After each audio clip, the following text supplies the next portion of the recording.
بسم الله الرحمن الرحيم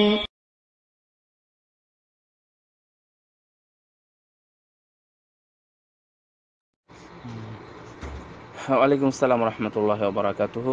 যে আরেক মুহতারাম ভাই প্রশ্ন করেছেন যে আসলে এই কথাটা কতটুকুন ঠিক যে পাপকে ঘৃণা করো, পাপীকে নয়, আসলে এই কথাটা ঠিক আছে কিনা।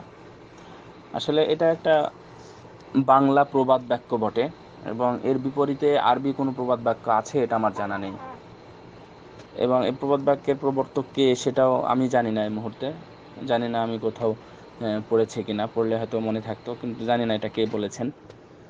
তো যাক, আলা কুল্লি হাল, এই কথাটা দুই রকমের। কথাটা দুই দিক থেকেই ভুল আছে। পাপকে ঘৃণা করতে হবে, এটা চিরন্তন কথা, এটা ঠিক আছে।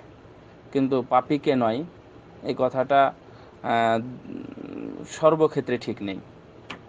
কোনো মানুষ যদি চুরি করে তাহলে চোরকে ঘৃণা করতে হবে, এটা বলেনি। অর্থাৎ চুরিটাকে ঘৃণা করতে হবে। কিন্তু আল্লাহ রব্বুল আলামিন কোরআনের মধ্যে যে কথাগুলো উল্লেখ করেছেন বিভিন্ন ক্ষেত্রে বিভিন্ন অধ্যায়ে এসেছে। যেমন জেনা ব্যভিচারের ক্ষেত্রে বলা হয়েছে যে ওয়াহুররিমা যালিকা আলাল মুমিনিন, আমি যদি জানি যে মেয়েটা জেনাকারী ব্যভিচারিণী, তাহলে আমি বিয়ে করতে পারবো না। অর্থাৎ আমি বলতে কোনো পুরুষ মহিলা অথবা মহিলা কোনো পুরুষকে পারবে না যদি বুঝতে পারে একজন আরেকজনের ব্যাপারে যে সে হলো জেনাকারী। এটা এবং আল্লাহ রাব্বুল আলামিন এটা হারাম করে দিয়েছেন। যদিও পরবর্তীতে আয়াত এসেছে ইল্লা মান তাবা, যারা তওবা করেছে তাদের বিষয়টা ভিন্ন, কিন্তু এটাতে প্রথমে যে হারাম করেছেন এটা ঠিক আছে। তার মানে কি আমাকে এখানে এখানে ঘৃণা করতেই হবে। একটা একটা মানুষ গীবত করাটা তো অন্যায়, তো গীবত করে কারা?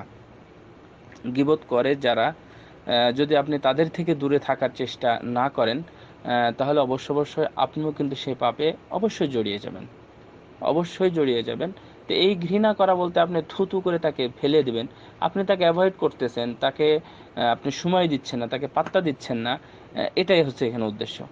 আর আরেকটি কথা সর্বশেষ যেটা, তা হলো যে কি হাদিসটা, যে রাসূল সাল্লাল্লাহু আলাইহি ওয়াসাল্লাম বললেন যে মান রাআ মিনকুম মুনকারান ফালিয়ুগাইয়ির বিয়াদিহি, কেউ খারাপ দেখলে তো সে হাত দিয়ে বাধা দেবে, যদি না পারে তাহলে মুখ দিয়ে বলবে, যদি না পারে তাহলে কি অন্তর থেকে ঘৃণা করবে।